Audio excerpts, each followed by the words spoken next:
दोस्तों ਅੱਜ ਦੀ ਇਸ ਵੀਡੀਓ ਰਿਪੋਰਟ ਦੇ ਵਿੱਚ ਗੱਲ ਕਰਾਂਗਾ ਇੱਕ ਬਹੁਤ ਹੀ ਪੁਰਾਣੇ ਮਾਮਲੇ ਦੀ। ਬੇਅਦਬੀ ਦੇ ਨਾਲ ਜੁੜਿਆ ਹੋਇਆ ਇੱਕ ਬਹੁਤ ਹੀ ਪੁਰਾਣਾ ਮਾਮਲਾ ਤੇ ਗੋਲੀकांड ਜੋ ਕਿ ਅੱਜ ਤੋਂ ਤਕਰੀਬਨ 35 ਸਾਲ ਪਹਿਲਾਂ ਹੋਇਆ ਸੀ। ਸਾਡੇ ਜ਼ਿਹਨ ਤੇ ਸਾਡੀ ਯਾਦਾਸ਼ਤ ਦੇ ਵਿੱਚ 2015 ਦਾ ਉਹ ਬਹਿਬਲ ਕਲਾਂ ਗੋਲੀकांड ਤਾਂ ਅਜੇ ਵੀ ਹੈ, ਜਿਸ ਨੂੰ ਲੈ ਕੇ ਪੰਜਾਬ ਦੇ ਵਿੱਚ ਬਹੁਤ ਵੱਡੇ ਪੱਧਰ ਦੀ ਸਿਆਸਤ ਵੀ ਹੋਈ ਹੈ। ਦੋ ਸਿੱਖ ਨੌਜਵਾਨ ਮਾਰੇ ਗਏ ਸਨ, ਗੁਰਜੀਤ ਸਿੰਘ ਅਤੇ ਕ੍ਰਿਸ਼ਨ ਭਗਵਾਨ ਸਿੰਘ। ਇਹ ਮਾਮਲਾ ਬਹੁਤ ਸੁਰਖੀਆਂ ਦੇ ਵਿੱਚ ਰਿਹਾ। ਬਰਗਾੜੀ ਦੇ ਬੇਅਦਬੀ ਕਾਂਡ ਤੋਂ ਬਾਅਦ ਕੋਟਕਪੂਰਾ ਦੇ ਵਿੱਚ ਫਾਇਰਿੰਗ ਹੋਈ, ਬਹਿਬਲ ਕਲਾਂ ਦੇ ਵਿੱਚ ਫਾਇਰਿੰਗ ਹੋਈ ਤੇ ਇਹ ਮਾਮਲਾ ਪੰਜਾਬ ਦੀ ਸਿਆਸਤ ਨੂੰ ਬੀਤੇ ਤਕਰੀਬਨ 6 ਸਾਲਾਂ ਤੋਂ ਬਹੁਤ ਹੀ ਵੱਡੇ ਪੱਧਰ ਤੇ ਪ੍ਰਭਾਵਿਤ ਕਰ ਚੁੱਕਾ ਹੈ। ਲੇਕਿਨ ਮੈਂ ਤੁਹਾਨੂੰ ਲੈ ਕੇ ਚੱਲਦਾ 35 ਸਾਲ ਪੁਰਾਣੇ ਇੱਕ ਹੋਰ ਮਾਮਲੇ ਦੇ ਉੱਤੇ। 1986 ਦੇ ਵਿੱਚ ਜਲੰਧਰ ਜ਼ਿਲ੍ਹੇ ਦੇ ਨਕੋਦਰ ਦਾ ਉਹ ਬੇਅਦਬੀ ਦਾ ਮਾਮਲਾ ਜਿਸ ਵਿੱਚ ਕਿ ਸ੍ਰੀ ਗੁਰੂ ਗ੍ਰੰਥ ਸਾਹਿਬ ਜੀ ਦੀਆਂ 5 ਪਵਿੱਤਰ ਬੀੜਾਂ ਜਿਹੜੀਆਂ ਸਨ ਉਹਨਾਂ ਦੇ ਨਾਲ ਬੇਅਦਬੀ ਹੋਈ, ਉਹਨਾਂ ਨੂੰ ਖੰਡਿਤ ਕੀਤਾ ਗਿਆ। ਇਹਨਾਂ ਬੀੜਾਂ ਦੀ ਬੇਅਦਬੀ ਤੋਂ ਬਾਅਦ ਇਹ ਘਟਨਾ ਜੋ ਕਿ ਫਰਵਰੀ 2 1986 ਦੀ ਦੱਸੀ ਜਾਂਦੀ ਹੈ, ਉਸ ਤੋਂ ਤਕਰੀਬਨ 2 ਦਿਨ ਬਾਅਦ ਠੀਕ ਉਸੇ ਤਰੀਕੇ ਨਾਲ ਜਿਸ ਤਰੀਕੇ ਨਾਲ ਬਹਿਬਲ ਕਲਾਂ ਦੀ ਘਟਨਾ ਬੇਅਦਬੀ ਦੀ ਹੁੰਦੀ ਹੈ ਬਰਗਾੜੀ ਦੇ ਵਿੱਚ 12 ਅਕਤੂਬਰ 2015 ਨੂੰ, ਤੇ 2 ਦਿਨ ਬਾਅਦ ਯਾਨੀ ਕਿ 14 ਅਕਤੂਬਰ ਨੂੰ ਗੋਲੀकांड ਹੁੰਦਾ ਹੈ। ਕੋਟਕਪੂਰਾ ਦੇ ਵਿੱਚ ਗੋਲੀ ਚੱਲਦੀ ਹੈ, ਬਹਿਬਲ ਕਲਾਂ ਦੇ ਵਿੱਚ ਗੋਲੀ ਚੱਲਦੀ ਹੈ। ਠੀਕ ਇਸੇ ਤਰੀਕੇ ਨਾਲ 1986 ਦੇ ਵਿੱਚ 2 ਫਰਵਰੀ ਨੂੰ ਬੇਅਦਬੀ ਦੀਆਂ ਘਟਨਾਵਾਂ ਹੁੰਦੀਆਂ ਨੇ। 5 ਪਵਿੱਤਰ ਬੀੜਾਂ ਜੋ ਕਿ ਸ੍ਰੀ ਗੁਰੂ ਅਰਜਨ ਦੇਵ ਜੀ ਦਾ ਗੁਰਦੁਆਰਾ ਜੋ ਕਿ ਗੁਰੂ ਨਾਨਕਪੁਰਾ ਕਲੋਨੀ ਦੇ ਵਿੱਚ ਨਕੋਦਰ ਦੇ ਵਿੱਚ ਸਥਿਤ ਸੀ, ਉੱਥੋਂ ਪਵਿੱਤਰ ਬੀੜਾਂ ਨੂੰ ਚੁੱਕਿਆ ਜਾਂਦਾ ਹੈ ਤੇ ਉਹਨਾਂ ਦੀ ਬੇਅਦਬੀ ਕੀਤੀ ਜਾਂਦੀ ਹੈ। ਲੇਕਿਨ ਇਸ ਤੋਂ ਬਾਅਦ 2 ਦਿਨ ਬਾਅਦ ਜਦੋਂ ਧਰਨਾਕਾਰੀ ਸੈਂਕੜਾਂ ਦੀ ਤਾਦਾਦ ਦੇ ਵਿੱਚ ਪ੍ਰਦਰਸ਼ਨਕਾਰੀ ਵਿਰੋਧ ਕਰਦੇ ਹੈਗੇ ਨੇ, ਸਖਤ ਕਾਰਵਾਈ ਦੀ ਮੰਗ ਕਰਦੇ ਹੈਗੇ ਨੇ ਤੇ ਉਹਨਾਂ ਪਵਿੱਤਰ ਬੀੜਾਂ ਦੇ ਜਿਹੜੇ ਖੰਡਿਤ ਅੰਗ ਹੁੰਦੇ ਨੇ, ਪਾਟੇ ਹੋਏ ਅੰਗ ਹੁੰਦੇ ਨੇ, ਉਹਨਾਂ ਨੂੰ ਵਾਪਸ ਸੰਸਕਾਰ ਲਈ ਲੈਣ ਦੀ ਉਹ ਮੰਗ ਕਰ ਰਹੇ ਹੁੰਦੇ ਨੇ। ਉਸ ਦੌਰਾਨ ਨਕੋਦਰ ਦੇ ਸ਼ੇਰਪੁਰ ਪੁਲ ਦੇ ਉੱਤੇ ਇੱਕ ਗੋਲੀकांड ਹੁੰਦਾ ਹੈ। ਇਸ ਗੋਲੀकांड ਦੇ ਵਿੱਚ 4 ਸਿੱਖ ਨੌਜਵਾਨਾਂ ਦੀ ਮੌਤ ਹੁੰਦੀ ਹੈ, ਯਾਨੀ ਕਿ ਇੱਕ ਬਹੁਤ ਵੱਡਾ ਗੋਲੀकांड ਹੁੰਦਾ ਹੈ। ਉਸ ਵਕਤ ਸਰਕਾਰ ਸੁਰਜੀਤ ਸਿੰਘ ਬਰਨਾਲਾ ਦੀ ਹੁੰਦੀ ਹੈ। ਜਲੰਧਰ ਜ਼ਿਲ੍ਹੇ ਦੇ ਜੋ ਡਿਪਟੀ ਕਮਿਸ਼ਨਰ ਹੁੰਦੇ ਨੇ ਉਹ ਦਰਬਾਰਾ ਸਿੰਘ ਗੁਰੂ ਹੁੰਦੇ ਨੇ ਅਤੇ ਜਲੰਧਰ ਦੇ ਐਸਐਸਪੀ ਉਸ ਵਕਤ ਮੁਹੰਮਦ ਇਜ਼ਹਾਰ ਆਲਮ ਹੁੰਦੇ ਨੇ। ਤੁਹਾਨੂੰ ਇੱਥੇ ਵੀ ਦੱਸ ਦਈਏ ਵੀ ਮੁਹੰਮਦ ਇਜ਼ਹਾਰ ਆਲਮ ਦੀ ਜਿਹੜੀ ਮੌਤ ਹੈ, ਉਹਨਾਂ ਦਾ ਦੇਹਾਂਤ ਹੈ, ਉਹ ਬੀਤੇ ਦਿਨੀ ਹੋਇਆ ਹੈ ਤੇ ਉਹਨਾਂ ਨੂੰ ਵੀ ਦਫਨ ਕਰਤਾ ਜਾ ਚੁੱਕਾ ਹੈ। ਸੋ ਮੁਹੰਮਦ ਇਜ਼ਹਾਰ ਆਲਮ ਡਿਪਟੀ ਕਮਿਸ਼ਨਰ ਡੀਐਸ ਗੁਰੂ ਦੇ ਨਾਲ ਮਿਲ ਕੇ ਇਸ ਪੂਰੇ ਮਾਮਲੇ ਨੂੰ ਕਵਰ ਅਪ ਕਰਦੇ ਨੇ। ਬੇਸ਼ੱਕ ਇਸ ਗੋਲੀकांड ਦੇ ਵਿੱਚ 4 ਜਿਹੜੇ ਨੌਜਵਾਨ ਮਾਰੇ ਜਾਂਦੇ ਨੇ, ਉਸ ਤੋਂ ਬਾਅਦ ਖਾਨਾ ਪੂਰਤੀ ਦੇ ਨਾਂ ਦੇ ਪੁਲਿਸ ਦੀ ਆਪਣੀ ਜਾਂਚ ਵੀ ਹੁੰਦੀ ਹੈ ਤੇ ਇੱਕ ਕਮਿਸ਼ਨ ਆਫ ਇਨਕੁਆਇਰੀ ਵੀ ਬਿਠਾਇਆ ਜਾਂਦਾ ਹੈ। ਜਿਹੜੇ ਨੌਜਵਾਨਾਂ ਦੀ ਇਸ ਗੋਲੀकांड ਦੇ ਵਿੱਚ ਮੌਤ ਹੁੰਦੀ ਹੈ, ਉਸ ਦੇ ਵਿੱਚ ਲਿਤਣਾ ਪਿੰਡ ਦਾ ਰਵਿੰਦਰ ਸਿੰਘ ਪ੍ਰਮੁੱਖ ਹੁੰਦਾ ਹੈ। ਇਸ ਦੇ ਨਾਲ ਹੀ ਬਲਦੀਰ ਸਿੰਘ ਮੁਲਤਾਨੀ, ਹਰਵਿੰਦਰ ਸਿੰਘ ਅਤੇ ਚਲਮਨ ਸਿੰਘ, ਇਹ 4 ਨੌਜਵਾਨ ਹੁੰਦੇ ਨੇ, 4 ਸਿੱਖ ਨੌਜਵਾਨ ਹੁੰਦੇ ਨੇ ਜੋ ਕਿ ਪ੍ਰੋਟੈਸਟਰ ਤੇ ਪ੍ਰਦਰਸ਼ਨਕਾਰੀਆਂ ਦੀ ਸ਼ਕਲ ਵਿੱਚ ਬੈਠੇ ਹੁੰਦੇ ਨੇ। ਸ਼ੇਰਪੁਰ ਪੁਲ ਦੇ ਉੱਤੇ ਇਹਨਾਂ ਤੇ ਗੋਲੀ ਚੱਲਦੀ ਹੈ, ਪੁਲਿਸ ਵੱਲੋਂ ਗੋਲੀ ਚਲਾਈ ਜਾਂਦੀ ਹੈ। ਸਭ ਤੋਂ ਵੱਡੀ ਇਤਰਾਜ਼ ਇਸ ਕੇਸ ਦੇ ਵਿੱਚ ਇਹ ਹੁੰਦੀ ਹੈ ਕਿ ਇਹ 4 ਸਿੱਖ ਨੌਜਵਾਨਾਂ ਉੱਤੇ ਗੋਲੀकांड ਤੋਂ ਬਾਅਦ ਜਿਹੜਾ ਸਥਾਨਕ ਪ੍ਰਸ਼ਾਸਨ ਤੇ ਪੁਲਿਸ ਹੁੰਦੀ ਹੈ, ਇਹਨਾਂ ਦੀ ਡੈੱਡ ਬੋਡੀਜ਼ ਜਾਂ ਇਹਨਾਂ ਦੀ ਲਾਸ਼ਾਂ ਜਿਹੜੀਆਂ ਹੈ ਉਹਨਾਂ ਨੂੰ ਹੈਂਡਓਵਰ ਪਰਿਵਾਰਾਂ ਨੂੰ ਨਹੀਂ ਕਰਦਾ। ਜਿਵੇਂ ਕਿ ਮੈਂ ਪਹਿਲਾਂ ਜ਼ਿਕਰ ਕਰ ਚੁੱਕਾ ਹਾਂ ਕਿ ਰਵਿੰਦਰ ਸਿੰਘ ਪਿੰਡ ਲਿਤਣਾ ਦਾ ਸੀ, ਉਸ ਦੇ ਪਿਤਾ ਬਲਦੇਵ ਸਿੰਘ ਅਤੇ ਮਾਤਾ ਬਲਦੀਪ ਕੌਰ ਅੱਜ ਤੱਕ ਅਦਾਲਤਾਂ ਦੇ ਵਿੱਚ ਲੜਾਈ ਲੜ ਰਹੇ ਹੈਗੇ ਨੇ। ਹਾਲਾਂਕਿ ਇਸ ਵਕਤ ਉਹ ਯੂਐਸ ਦੇ ਵਿੱਚ ਸੈਟਲ ਹੋ ਚੁੱਕੇ ਨੇ, ਲੇਕਿਨ ਬਹਿਬਲ ਕਲਾਂ ਗੋਲੀकांड ਦੀਆਂ ਚਰਚਾਵਾਂ ਤੇ ਖਬਰਾਂ ਬਣਨ ਤੋਂ ਬਾਅਦ ਜਾਂ ਫਿਰ ਉਸ ਪੂਰੇ ਮੁੱਦੇ ਦਾ ਪੰਜਾਬ ਵਿਧਾਨ ਸਭਾ ਦੇ ਵਿੱਚ 2000 ਉੱਠਣਾ ਇਹਨਾਂ ਪਰਿਵਾਰਾਂ ਲਈ ਇੱਕ ਆਸ ਦੀ ਉਮੀਦ ਦੀ ਕਿਰਨ ਲੈ ਕੇ ਆਇਆ ਸੀ ਕਿ ਇਹਨਾਂ ਦੇ ਕੇਸ ਦੇ ਵਿੱਚ ਵੀ, ਇਸ ਨਕੋਦਰ ਗੋਲੀकांड ਦੇ ਵਿੱਚ ਵੀ, ਬੇਅਦਬੀ ਦੇ ਮਾਮਲੇ ਦੇ ਵਿੱਚ ਵੀ ਇਨਸਾਫ ਹੋਏਗਾ, ਪੀੜਤਾਂ ਨੂੰ ਇਨਸਾਫ ਮਿਲੇਗਾ। ਲੇਕਿਨ 2018 ਤੋਂ ਲੈ ਕੇ 2021 ਅੱਜ ਤੱਕ ਆ ਚੁੱਕਾ ਹੈ, ਪੰਜਾਬ ਸਰਕਾਰ ਦੇ ਕੰਨ ਤੇ ਜੂੰ ਤੱਕ ਨਹੀਂ ਸਰਕੀ ਹੈ ਤੇ ਇਸ ਪੂਰੇ ਮਾਮਲੇ ਦੇ ਵਿੱਚ ਅਦਾਲਤਾਂ ਦੇ ਵਿੱਚ ਆਰਾਜ਼ੋਈ ਕਰਨ ਦੇ ਬਾਵਜੂਦ ਵੀ ਇਹ ਲੋਕਾਂ ਨੂੰ ਇਨਸਾਫ ਨਹੀਂ ਮਿਲਿਆ। ਇਨਸਾਫ ਤੋਂ ਬਾਕੀ ਹੈ ਉਹ ਮੈਂ ਤੁਹਾਨੂੰ ਇੱਥੇ ਜ਼ਰੂਰ ਸਪਸ਼ਟ ਕਰਨਾ ਚਾਹਾਂਗਾ ਵੀ ਇਹਨਾਂ ਲਈ ਇਨਸਾਫ ਹੈ ਉਸ ਜਸਟਿਸ ਗੁਰਨਾਮ ਸਿੰਘ ਕਮਿਸ਼ਨ ਦੀ ਰਿਪੋਰਟ ਦਾ ਇੱਕ ਬਹੁਤ ਅਹਿਮ ਹਿੱਸਾ ਜੋ ਕਿ ਸਰਕਾਰਾਂ ਨੇ ਦਬਾ ਲਿਆ। 4 ਫਰਵਰੀ 1986 ਨੂੰ ਜਦੋਂ ਇਹ ਹੱਤਿਆਕਾਂਡ ਗੋਲੀकांड ਹੁੰਦਾ ਹੈ, ਉਸ ਤੋਂ ਬਾਅਦ ਇਹ ਸਿੱਖ ਨੌਜਵਾਨਾਂ ਦੀਆਂ ਲਾਸ਼ਾਂ ਨੂੰ ਇਹਨਾਂ ਦੇ ਪਰਿਵਾਰਾਂ ਨੂੰ ਨਹੀਂ ਸੌਂਪਿਆ ਜਾਂਦਾ।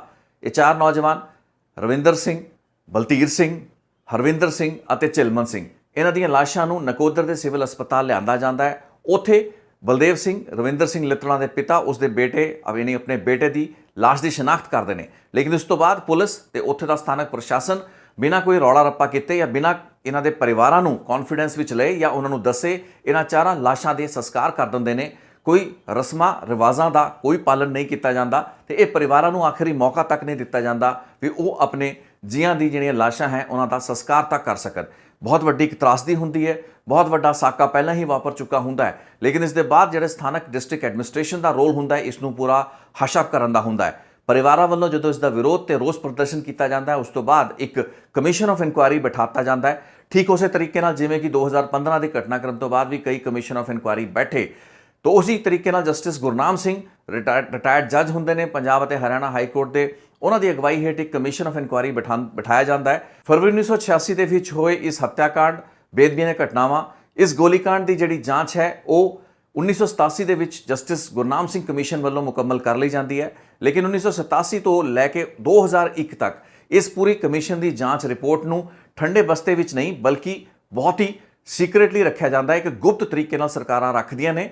2001 ਦੇ ਵਿੱਚ ਗੁਪਚੁਪ ਤਰੀਕੇ ਨਾਲ ਤਤਕਾਲੀ ਅਕਾਲੀ ਦਲ ਦੀ ਸਰਕਾਰ ਦੇ ਵਕਤ ਇਸ ਰਿਪੋਰਟ ਨੂੰ ਵਿਧਾਨ ਸਭਾ ਦੇ ਵਿੱਚ ਟੇਬਲ ਕਰਤਾ ਜਾਂਦਾ ਹੈ। ਯਾਨੀ ਕਿ ਜਸਟਿਸ ਗੁਰਨਾਮ ਸਿੰਘ ਕਮਿਸ਼ਨ ਦੀ ਰਿਪੋਰਟ ਜਦੋਂ ਵਿਧਾਨ ਸਭਾ ਦੇ ਵਿੱਚ ਰੱਖੀ ਜਾਂਦੀ ਹੈ, ਸਰਕਾਰ ਅਕਾਲੀ ਦਲ ਦੀ ਹੁੰਦੀ ਹੈ, ਲੇਕਿਨ ਉਸ ਵਕਤ ਦੀ ਸਥਿਤੀ ਇਹ ਵੀ ਸਮਝ ਲਈਏ ਵੀ ਅਕਾਲੀ ਦਲ ਦੀ ਜਿਹੜੀ ਨੇੜਤਾ ਹੁੰਦੀ ਹੈ ਉਹ ਦਰਬਾਰਾ ਸਿੰਘ ਗੁਰੂ ਤੇ ਮੁਹੰਮਦ ਇਜ਼ਹਾਰ ਆਲਮ ਵਰਗੇ ਲੋਕ ਜੋ ਕਿ ਉਸ ਵਕਤ ਤੱਕ ਸਰਕਾਰ ਦੇ ਵਿੱਚ ਸਨ ਉਹਨਾਂ ਦੇ ਨਾਲ ਹੁੰਦੀ ਹੈ।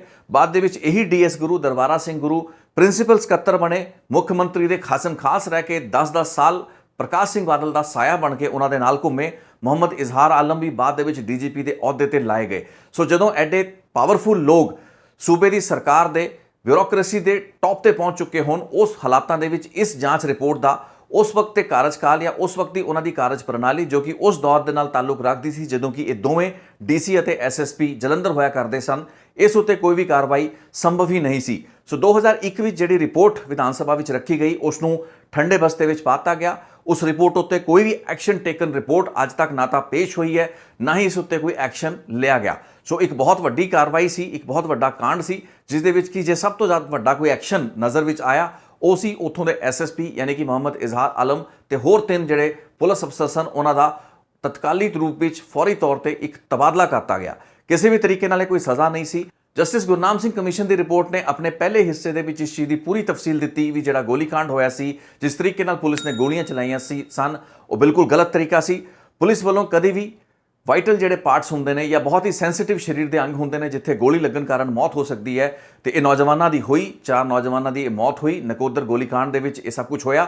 ਉਸ ਵਕਤ ਗੋਲੀਆਂ ਸਿੱਧਾ ਉਹਨਾਂ ਦੇ ਸੀਨਿਆਂ ਦੇ ਉੱਤੇ ਤੇ ਸਰੀਰਾਂ ਦੇ ਉਹਨਾਂ ਅੰਗਾਂ ਦੇ ਉੱਤੇ ਮਾਰੀਆਂ ਗਈਆਂ ਜਿੱਥੇ ਕਿ ਉਹਨਾਂ ਨੂੰ ਗੋਲੀਆਂ ਨਹੀਂ ਸੀ ਚਲਾਉਣੀਆਂ ਚਾਹੀਦੀਆਂ, ਕਿਉਂਕਿ ਪੁਲਿਸ ਦਾ ਜਿਹੜਾ ਸਟੈਂਡਰਡ ਪ੍ਰੋਟੋਕੋਲ ਹੈ ਕਿਸੇ ਵੀ ਕਿਸਮ ਦੇ ਪ੍ਰਦਰਸ਼ਨ ਦੇ ਵਿੱਚ ਜਿਹੜੀਆਂ ਜੇ ਗੋਲੀਆਂ ਚਲਾਉਣ ਦੀ ਕੋਈ ਨੌਬਤ ਆਂਦੀ ਹੈ ਕਿਸੇ ਵੀ ਸਥਿਤੀ ਦੇ ਵਿੱਚ ਤਾਂ ਉਹ ਪੈਰਾਂ ਵੱਲ ਚਲਾਈਆਂ ਜਾਂਦੀਆਂ ਨੇ ਤਾਂ ਕਿ ਜਾਨੀ ਨੁਕਸਾਨ ਨਾ ਹੋਵੇ। ਸੋ ਜਸਟਿਸ ਗੁਰਨਾਮ ਸਿੰਘ ਕਮਿਸ਼ਨ ਦੀ ਰਿਪੋਰਟ ਦੇ ਪਹਿਲੇ ਹਿੱਸੇ ਦੇ ਵਿੱਚ ਇੰਨੀ ਗੱਲ ਤਾਂ ਸਾਹਮਣੇ ਆ ਗਈ, ਲੇਕਿਨ ਇਸ justice Gurnam Singh commission report ਦਾ ਇੱਕ ਬਹੁਤ ਵੱਡਾ ਹਿੱਸਾ ਤੇ ਬਹੁਤ ਅਹਿਮ ਹਿੱਸਾ ਜਿਹੜਾ ਕਿ ਉਹਨਾਂ ਅਫਸਰਾਂ ਦੀ ਸ਼ਮੂਲੀਅਤ, ਉਹਨਾਂ ਅਫਸਰਾਂ ਦੀ, ਉਹਨਾਂ ਪੁਲਿਸ ਮੁਲਾਜ਼ਮਾਂ ਦੀ ਭੂਮਿਕਾ, ਉਹਨਾਂ ਗੋਲੀ ਮਾਰਨ ਵਾਲੇ ਪੁਲਿਸ ਮੁਲਾਜ਼ਮਾਂ ਦੇ ਨਾਲ ਡੀਲ ਕਰਦਾ ਹੋ ਸਕਦਾ ਹੈ, ਉਸ ਹਿੱਸੇ ਨੂੰ ਅੱਜ ਤੱਕ ਨਾ ਤਾਂ ਨਸ਼ਰ ਕੀਤਾ ਗਿਆ ਤੇ ਉਲਟਾ ਇਹ ਦੱਸਿਆ ਗਿਆ ਕਿ ਸਰਕਾਰੀ ਰਿਕਾਰਡ ਦੇ ਵਿੱਚੋਂ ਉਸ ਜਸਟਿਸ ਗੁਰਨਾਮ ਸਿੰਘ ਕਮਿਸ਼ਨ ਦਾ ਉਹ ਹਿੱਸਾ ਹੀ ਗਾਇਬ ਕਰਤਾ ਗਿਆ। ਸੋ ਇਹ ਸਮਝ ਲਈਏ ਵੀ 2001 ਤੋਂ ਬਾਅਦ ਅੱਜ ਆਪਾਂ 2021 ਦੇ ਵਿੱਚ 20 ਸਾਲ 2 ਦਹਾਕੇ ਹੋ ਚੁੱਕੇ ਹੈਗੇ ਨੇ, ਲੇਕਿਨ ਜਸਟਿਸ ਗੁਰਨਾਮ ਸਿੰਘ ਕਮਿਸ਼ਨ ਦੀ ਰਿਪੋਰਟ ਦਾ ਪਹਿਲਾ ਹਿੱਸਾ ਪਬਲਿਕ ਡੋਮੇਨ ਦੇ ਵਿੱਚ ਹੈ, ਲੇਕਿਨ ਦੂਸਰੇ ਹਿੱਸੇ ਉੱਤੇ ਚਰਚਾ ਨਹੀਂ ਹੋਈ। ਇਹ ਉਹੀ ਸਾਲ ਹੈਗੇ ਨੇ ਜਦੋਂ ਕਿ ਡੀਐਸ ਗੁਰੂ ਤੇ ਮੁਹੰਮਦ ਇਜ਼ਹਾਰ ਆਲਮ ਵਰਗੇ ਜਿਹੜੇ ਅਫਸਰ ਸਨ ਉਹ ਬਹੁਤ ਹੀ ਉੱਚੇ ਅਹੁਦਿਆਂ ਤੇ ਬੈਠੇ ਸਨ। ਆਪਣੇ ਖਿਲਾਫ ਜਿਹੜੀ ਜਾਂਚ ਰਿਪੋਰਟ ਸੀ ਉਸ ਨੂੰ ਠੰਡੇ ਬਸਤੇ ਵਿੱਚ ਰੱਖਣਾ ਤਾਂ ਉਹਨਾਂ ਲਈ ਜ਼ਰੂਰੀ ਸੀ ਹੀ, ਲੇਕਿਨ ਇਸ ਰਿਪੋਰਟ ਦਾ ਇੱਕ ਬਹੁਤ ਹੀ ਅਹਿਮ ਹਿੱਸਾ ਜੇ ਉਸ ਰਿਕਾਰਡ ਦੇ ਵਿੱਚੋਂ ਗਾਇਬ ਕਰਤਾ ਗਿਆ ਤਾਂ ਉਸ ਦੀ ਜਸਟੀਫਿਕੇਸ਼ਨ ਜਾਂ ਉਸ ਦੀ ਜਿਹੜੀ ਐਕਸਪਲੇਨੇਸ਼ਨ ਹੈ ਉਹ ਕੌਣ ਦੇਗਾ। 2015 ਦੇ ਵਿੱਚ ਜਦੋਂ ਬਹਿਬਲ ਕਲਾਂ ਗੋਲੀकांड ਹੁੰਦਾ ਹੈ ਉਹ ਤਕਰੀਬਨ ਉਹੋ ਜਿਹੀ ਵਾਰਦਾਤ ਤੇ ਸਥਿਤੀ ਹੁੰਦੀ ਹੈ ਜੋ ਕਿ 1986 ਦੇ ਨਕੋਦਰ ਦੇ ਇਸ ਕਾਂਡ ਦੇ ਨਾਲ ਬਿਲਕੁਲ ਰਲਦੀ ਹੁੰਦੀ ਹੈ। ਬਹੁਤ ਜ਼ਿਆਦਾ ਸਿਆਸਤ ਸਿਖਰ ਤੇ ਹੁੰਦੀ ਹੈ। ਮਾਮਲੇ ਦੇ ਵਿੱਚ ਬਹੁਤ ਹੀ ਵੀਡੀਓ ਤੇ ਡੇਟਾ ਅਵੇਲੇਬਲ ਹੁੰਦਾ ਹੈ, ਫੁਟੇजेस, ਤਸਵੀਰਾਂ ਅਵੇਲੇਬਲ ਹੁੰਦੀਆਂ ਨੇ। ਇਸ ਮਾਮਲੇ ਦੇ ਵਿੱਚ ਕੈਪਟਨ ਅਮਰਿੰਦਰ ਸਿੰਘ ਦੀ ਜਿਹੜੀ ਭੂਮਿਕਾ ਜਾਂ ਉਹਨਾਂ ਦੀ ਸਰਕਾਰ ਵੱਲੋਂ ਆਉਂਦਿਆਂ ਹੀ commission justice Ranjit Singh commission ਬਿਠਾਇਆ ਜਾਂਦਾ ਹੈ, ਸਿੱਟਾਂ ਬਿਠਾਈਆਂ ਜਾਂਦੀਆਂ ਨੇ। ਉਹ ਵੱਖਰੀ ਗੱਲ ਹੈ ਵੀ ਪਿਛਲੇ ਤਕਰੀਬਨ 4.5 ਸਾਲਾਂ ਦੇ ਵਿੱਚ ਸਾਰੀਆਂ ਪੜਤਾਲਾਂ ਦਾ ਪੱਠਾ ਜਿਹੜਾ ਹੈਗਾ ਉਹ ਸਰਕਾਰ ਤੇ ਉਸਦੇ ਏਜੀ ਆਫਿਸ ਤੇ ਸਿੱਟਾਂ ਨੇ ਬਿਠਾਤਾ ਹੈ। ਲੇਕਿਨ 2018 ਦੇ ਵਿੱਚ ਜਦੋਂ ਵਿਧਾਨ ਸਭਾ ਦੇ ਵਿੱਚ ਇਹ ਮਾਮਲਾ ਬਹੁਤ ਮੁਖਰ ਹੋਇਆ ਉਸ ਵਕਤ ਨਕੋਦਰ ਦੇ ਇਸ ਗੋਲੀकांड ਦਾ ਜ਼ਿਕਰ ਦੁਬਾਰਾ ਉੱਠਿਆ। ਉਹ ਪਰਿਵਾਰ ਜੋ ਕਿ ਬਲਦੇਵ ਸਿੰਘ ਅਤੇ ਬਲਦੀਪ ਕੌਰ ਜੋ ਕਿ ਰਵਿੰਦਰ ਸਿੰਘ ਲਿੱਤਣਾ ਦੇ ਮਾਤਾ-ਪਿਤਾ ਸਨ, ਉਹਨਾਂ ਨੇ ਅਮਰੀਕਾ ਤੋਂ ਮੁੱਖ ਮੰਤਰੀ ਨੂੰ ਚਿੱਠੀਆਂ ਵੀ ਲਿਖੀਆਂ। ਇਸ ਮੁੱਦੇ ਉੱਤੇ ਪੰਜਾਬ ਅਤੇ ਹਰਿਆਣਾ ਹਾਈ ਕੋਰਟ ਦੇ ਵਿੱਚ ਇੱਕ ਪਟੀਸ਼ਨ ਵੀ ਦਾਇਰ ਕੀਤੀ। ਪਟੀਸ਼ਨ ਦੇ ਵਿੱਚ ਇਹ ਮੰਗ ਕੀਤੀ ਗਈ ਸੀ ਤੇ ਹਾਈ ਕੋਰਟ ਨੇ ਸਰਕਾਰ ਨੂੰ ਜਸਟਿਸ ਗੁਰਨਾਮ ਸਿੰਘ ਕਮਿਸ਼ਨ ਦੀ ਜਿਹੜੀ ਰਿਪੋਰਟ ਸੀ ਉਸ ਨੂੰ ਸਾਹਮਣੇ ਲਿਆਂਦਾ ਤੇ ਉਸ ਉੱਤੇ ਕਾਰਵਾਈ ਕਰਨ ਦਾ ਨਿਰਦੇਸ਼ ਵੀ ਸੁਣਾਇਆ ਇਹ ਪੂਰਾ ਮਾਮਲਾ ਅਜੇ ਵੀ ਅਦਾਲਤਾਂ ਦੇ ਵਿੱਚ ਹੈ, ਲੇਕਿਨ ਇਸ ਮਾਮਲੇ ਦੇ ਵਿੱਚ 2020 ਤੋਂ ਬਾਅਦ ਕੁਝ ਨਹੀਂ ਸੁਣਿਆ ਗਿਆ ਹੈ, ਕਿਉਂਕਿ 2020 ਦੇ ਵਿੱਚ ਹੀ ਅਦਾਲਤਾਂ ਵੱਲੋਂ ਜਿਹੜੇ ਨੋਟਿਸ ਸਨ ਉਹ ਸਰਵ ਕੀਤੇ ਗਏ। ਇਹ ਨੋਟਿਸ ਦਰਬਾਰਾ ਸਿੰਘ ਗੁਰੂ ਨੂੰ ਵੀ ਦਿੱਤੇ ਗਏ, ਇਹ ਨੋਟਿਸ ਮੁਹੰਮਦ ਇਜ਼ਹਾਰ ਆਲਮ ਨੂੰ ਵੀ ਦਿੱਤੇ ਗਏ, ਲੇਕਿਨ 2021 ਤੱਕ ਅੱਜ ਦੀ ਤਰੀਕ ਤੱਕ ਇਸ ਪੂਰੇ ਮੁਕੱਦਮੇ ਦੇ ਵਿੱਚ ਕੋਈ ਵੀ ਵੱਡੀ ਜਿਹੜੀ ਲੀਡ ਹੈ ਹੱਥ ਵਿੱਚ ਨਹੀਂ ਆਈ ਹੈ। ਜਸਟਿਸ ਗੁਰਨਾਮ ਸਿੰਘ ਕਮਿਸ਼ਨ ਦੀ ਰਿਪੋਰਟ ਦਾ ਦੂਜਾ ਅਹਿਮ ਹਿੱਸਾ ਅਜੇ ਤੱਕ ਪਬਲਿਕ ਡੋਮੇਨ ਦੇ ਵਿੱਚ ਨਾ ਆਇਆ ਹੈ। ਸਰਕਾਰ ਨੇ ਵਾਅਦੇ ਵੀ ਕੀਤੇ, ਕਾਂਗਰਸ ਸਰਕਾਰ, ਕੈਪਟਨ ਅਮਰਿੰਦਰ ਸਿੰਘ ਉਹਨਾਂ ਦੀ ਸਰਕਾਰ ਜਾਂ ਉਸ ਤੋਂ ਪਹਿਲਾਂ ਜਿਹੜੀ ਕਾਂਗਰਸ ਪਾਰਟੀ 2017 ਦੇ ਵਿੱਚ ਜਦੋਂ ਜਨਰਲ ਇਲੈਕਸ਼ਨ ਜਾਂ ਅਸੈਂਬਲੀ ਇਲੈਕਸ਼ਨ ਵਿੱਚ ਚੋਣ ਲੜਨ ਲਈ ਨਿੱਤਰੀ ਸੀ, ਉਸ ਵਕਤ ਉਹਨਾਂ ਨੇ ਉਸੇ ਤਰਜ਼ ਦੇ ਉੱਤੇ ਜਿਸ ਤਰਜ਼ ਦੇ ਉੱਤੇ ਉਹ ਬਹਿਬਲ ਕਲਾਂ ਗੋਲੀकांड ਜਾਂ ਕੋਟਕਪੂਰਾ ਗੋਲੀकांड ਤੇ ਬਰਗਾੜੀ ਤੇ ਬੁਰਜਵਾਰ ਸਿੰਘ ਵਾਲਾ ਦੀ ਬੇਅਦਬੀਆਂ ਦੇ ਮਾਮਲਿਆਂ ਦੀ ਜਾਂਚਾਂ ਨੂੰ ਲੈ ਕੇ ਬਹੁਤ ਹੀ ਸੁਹਿਰਦ ਸਨ ਤੇ ਬਹੁਤ ਹੀ ਉਹਨਾਂ ਨੇ ਵਾਅਦੇ ਵੱਡੇ ਕੀਤੇ ਸਨ। ਉਸੇ ਤਰਜ਼ ਦੇ ਉੱਤੇ ਨਕੋਦਰ ਦੇ ਇਸ ਫਾਇਰਿੰਗ ਇਨਸੀਡੈਂਟ ਜਾਂ ਨਕੋਦਰ ਦੀਆਂ ਬੇਅਦਬੀਆਂ ਦੇ ਮਾਮਲਿਆਂ ਦੀ ਜਾਂਚ ਨੂੰ ਵੀ ਉਹਨਾਂ ਨੇ ਪਬਲਿਕ ਡੋਮੇਨ ਦੇ ਵਿੱਚ ਲਿਆਉਣ ਦੀ ਤੇ ਦੋਸ਼ੀਆਂ ਦੇ ਖਿਲਾਫ ਕਾਰਵਾਈ ਕਰਨ ਦਾ ਭਰੋਸਾ ਜਿਹੜਾ ਸੀ ਉਹ ਦਵਾਇਆ ਸੀ। ਲੇਕਿਨ 4.5 ਸਾਲ ਬੀਤਣ ਵਾਲੇ ਹੈਗੇ ਨੇ, ਸਰਕਾਰਾਂ ਨੇ ਵੀ ਕੁਝ ਨਹੀਂ ਕੀਤਾ। ਸਰਕਾਰ ਕਾਂਗਰਸ ਦੀ ਸੀ, ਮੁੱਖ ਮੰਤਰੀ ਕੈਪਟਨ ਅਮਰਿੰਦਰ ਸਿੰਘ ਸੀ। 1986 ਦੇ ਵਿੱਚ ਬਰਨਾਲਾ ਸਰਕਾਰ ਸੀ ਜਦੋਂ ਇਹ ਪੂਰਾ ਕਾਂਡ ਹੋਇਆ, ਇਸ ਪੂਰੇ ਦੀ ਮਾਮਲੇ ਦੀ ਜਾਂਚ ਹੋਈ। 2001 ਦੇ ਵਿੱਚ ਪ੍ਰਕਾਸ਼ ਸਿੰਘ ਬਾਦਲ ਦੀ ਸਰਕਾਰ ਸੀ ਜਦੋਂ ਜਿਹੜੀ ਰਿਪੋਰਟ ਸੀ ਉਹ ਵਿਧਾਨ ਸਭਾ ਦੇ ਵਿੱਚ ਰੱਖੀ ਗਈ ਤੇ 2017 ਤੋਂ ਲੈ ਕੇ 2021 ਤੱਕ ਹੁਣ ਪੰਜਾਬ ਦੇ ਵਿੱਚ ਕੈਪਟਨ ਅਮਰਿੰਦਰ ਸਿੰਘ ਦੀ ਸਰਕਾਰ ਹੈ। ਲੇਕਿਨ 3 ਅਲੱਗ-ਅਲੱਗ ਮੁੱਖ ਮੰਤਰੀ ਤੇ 3 ਅਲੱਗ-ਅਲੱਗ ਸਿਆਸੀ ਜਮਾਤਾਂ ਦੀਆਂ ਸਰਕਾਰਾਂ ਨੇ ਇਸ ਪੂਰੇ ਮਾਮਲੇ ਦੇ ਵਿੱਚ ਕੁਝ ਵੀ ਨਹੀਂ ਕੀਤਾ ਹੈ ਤੇ ਨਕੋਦਰ ਫਾਇਰਿੰਗ ਦਾ ਮਾਮਲਾ ਦਬਿਆ ਦਾ ਦਬਿਆ ਹੈ। एक बहुत वड्डी घटना सी, 4 नौजवान मारे गए सन, 4 सिख नौजवान मारे गए सन। पुलिस की बहुत वड्डी डायरैक्ट इन्वॉल्वमेंट सी, प्राइमा फेसाई केस बनता सीगा, लेकिन इस केस दे विच बहुत ही ढिले तरीके की कार्रवाई की गई तो जस्टिस गुरनाम सिंह कमीशन की रिपोर्ट 1987 विच पेश हो जाती है। 24 साल तक की कारण हैगे ने भी रिपोर्ट का दूसरा हिस्सा गायब करता गया। सो दरबारा सिंह गुरू ते मुहम्मद इजहार आलम वर्गे अफसरां की भूमिका या उन्हां दा जिहड़ा दबाव या क्लाउट अकाली दल पार्टी ਦੇ ਸੀ ਉੱਤੇ ਰਿਹਾ ਬੀਤੇ ਤਕਰੀਬਨ ਡੇਢ ਦਹਾਕੇ ਦੇ ਵਿੱਚ ਉਸ ਦੀ ਇੱਕ ਬਹੁਤ ਅਹਿਮ ਭੂਮਿਕਾ ਸਮਝੀ ਜਾ ਸਕਦੀ ਹੈ। ਬੇਸ਼ੱਕ ਇਹ ਅਫਸਰ ਆਪਣੇ ਆਪ ਨੂੰ ਪਾਕ ਸਾਫ਼ ਦੱਸਦੇ ਰਹੇ ਹੋਣ, ਲੇਕਿਨ ਦਰਬਾਰਾ ਸਿੰਘ ਗੁਰੂ ਨੂੰ ਕਈ ਮੌਕਿਆਂ ਦੇ ਉੱਤੇ ਕਿਉਂਕਿ ਉਹ ਮੁੱਖ ਮੰਤਰੀ ਦੇ ਖਾਸਮ ਖਾਸ ਸਨ, ਮੁੱਖ ਮੰਤਰੀ ਦਾ ਸਾਇਆ ਬਣ ਕੇ ਹਮਸਾਇਆ ਬਣ ਕੇ ਕੰਮ ਕਰਦੇ ਰਹੇ ਹੈਗੇ ਨੇ, ਸੂਬੇ ਦੇ ਸਭ ਤੋਂ ਜ਼ਿਆਦਾ ਪਾਵਰਫੁਲ ਬਿਊਰੋਕਰੈਟ ਰਹੇ ਨੇ, ਤਾਂ ਜ਼ਾਹਿਰੀ ਤੌਰ ਤੇ ਉਹਨਾਂ ਨੇ ਇਸ ਕੇਸ ਨੂੰ ਉਭਰਨ ਨਹੀਂ ਦਿੱਤਾ। ਉਸ ਤੋਂ ਬਾਅਦ ਵੀ ਉਹਨਾਂ ਤੋਂ ਇਲੈਕਸ਼ਨ ਵੀ ਅਕਾਲੀ ਦਲ ਨੇ ਲੜਾਏ ਤੇ ਅਕਾਲੀ ਦਲ ਉੱਤੇ ਤਹਮਤਾਂ ਹਮੇਸ਼ਾ ਲੱਗਦੀਆਂ ਰਹੀਆਂ ਹੈਗੀਆਂ ਨੇ ਵੀ ਮੁਹੰਮਦ ਇਜ਼ਹਾਰ ਆਲਮ ਤੇ ਡੀਐਸ ਗੁਰੂ ਵਰਗੇ ਅਫਸਰਾਂ ਜਿਨ੍ਹਾਂ ਦੇ ਉੱਤੇ ਨਕੋਦਰ ਦੀ ਇਸ ਗੋਲੀकांड ਦੀ ਡਾਇਰੈਕਟ ਜ਼ਿੰਮੇਵਾਰੀ ਬਣਦੀ ਸੀ ਜਾਂ ਡਾਇਰੈਕਟ ਲਾਇਬਿਲਿਟੀ ਬਣਦੀ ਸੀ, ਕਿਤੇ ਨਾ ਕਿਤੇ ਉਹਨਾਂ ਦੀ ਜਵਾਬਦੇਹੀ ਬਣਦੀ ਸੀ। ਉਹਨਾਂ ਦੇ ਉਸ ਮਾਮਲੇ ਦੇ ਵਿੱਚ ਜਾਂ ਤਾਂ ਰਿਪੋਰਟ ਨੂੰ ਨਸ਼ਰ ਕਰਕੇ ਇਹ ਅਫਸਰਾਂ ਨੂੰ ਕਿਤੇ ਨਾ ਕਿਤੇ ਪਾਕ ਸਾਫ਼ ਦੱਸਿਆ ਜਾਂਦਾ ਜਾਂ ਜੇ ਇਹਨਾਂ ਦੀ ਭੂਮਿਕਾ ਨਹੀਂ ਸੀ ਤਾਂ ਉਸ ਨੂੰ ਸਪਸ਼ਟ ਕੀਤਾ ਜਾਂਦਾ, ਲੇਕਿਨ ਉਲਟਾ ਹੋਇਆ ਕਿ ਰਿਪੋਰਟਾਂ ਦਬਾਤੀਆਂ ਗਈਆਂ। ਜ਼ਾਹਰੀ ਤੌਰ ਦੇ ਵਿੱਚ ਜਸਟਿਸ ਗੁਰਨਾਮ ਸਿੰਘ ਕਮਿਸ਼ਨ ਦੀ ਰਿਪੋਰਟ ਦੇ ਵਿੱਚ ਕੁਝ ਐਸੀ ਗੱਲਾਂ ਬਾਤਾਂ ਸੀ ਜੋ ਕਿ ਉਹਨਾਂ ਲੋਕਾਂ ਲਈ ਕਨਵੀਨੀਐਂਟ ਨਹੀਂ ਸੀ। ਦਰਬਾਰਾ ਸਿੰਘ ਗੁਰੂ ਤੇ ਮੁਹੰਮਦ ਇਜ਼ਹਾਰ ਆਲਮ, ਹਾਲਾਂਕਿ ਮੁਹੰਮਦ ਇਜ਼ਹਾਰ ਆਲਮ ਦੀ ਮੌਤ ਹੋ ਚੁੱਕੀ ਹੈ, ਉਹਨਾਂ ਦਾ ਦੇਹਾਂਤ ਹੋ ਚੁੱਕਾ ਹੈ, ਲੇਕਿਨ ਸਵਾਲ ਇਹ ਪੈਦਾ ਹੁੰਦਾ ਵੀ ਸਰਕਾਰਾਂ ਆਪਣਾ ਕੰਮ ਕਦੋਂ ਕਰਨਗੀਆਂ, ਆਪਣੀ ਜ਼ਿੰਮੇਵਾਰੀ ਦੀ ਪੂਰਤੀ ਸਰਕਾਰਾਂ ਵੱਲੋਂ ਕਦੋਂ ਕੀਤੀ ਜਾਏਗੀ। ਉਹ ਸਿਆਸਤਦਾਨ ਜੋ ਕਿ ਲੋਕਾਂ ਨੂੰ ਭਾਵਨਾਤਮਕ ਤੌਰ ਤੇ ਗੁੰਮਰਾਹ ਕਰਕੇ ਬੇਅਦਬੀ ਵਰਗੇ ਸੰਵੇਦਨਸ਼ੀਲ ਮੁੱਦਿਆਂ ਉੱਤੇ ਵੋਟਾਂ ਹਾਸਲ ਕਰਕੇ ਸੱਤਾ ਦੇ ਵਿੱਚ ਬੈਠਦੇ ਹੈਗੇ ਨੇ। ਮੌਜੂਦਾ ਸਰਕਾਰ ਦੀ ਵੀ ਮੈਂ ਗੱਲ ਕਰਾਂਗਾ ਤੇ ਸਾਬਕਾ ਅਕਾਲੀ ਸਰਕਾਰਾਂ ਦੀ ਵੀ ਗੱਲਾਂ ਕਰਾਂਗਾ। ਹਾਲਾਂਕਿ ਅਕਾਲੀ ਸਰਕਾਰਾਂ ਦੇ ਸਮੇਂ ਤੇ ਹੀ ਇਹ ਬੇਅਦਬੀ ਦੀਆਂ ਘਟਨਾਵਾਂ ਹੁੰਦੀਆਂ ਨੇ, ਉਹਨਾਂ ਦੇ ਸਮਿਆਂ ਉੱਤੇ ਹੀ ਗੋਲੀकांड ਹੁੰਦੇ ਨੇ।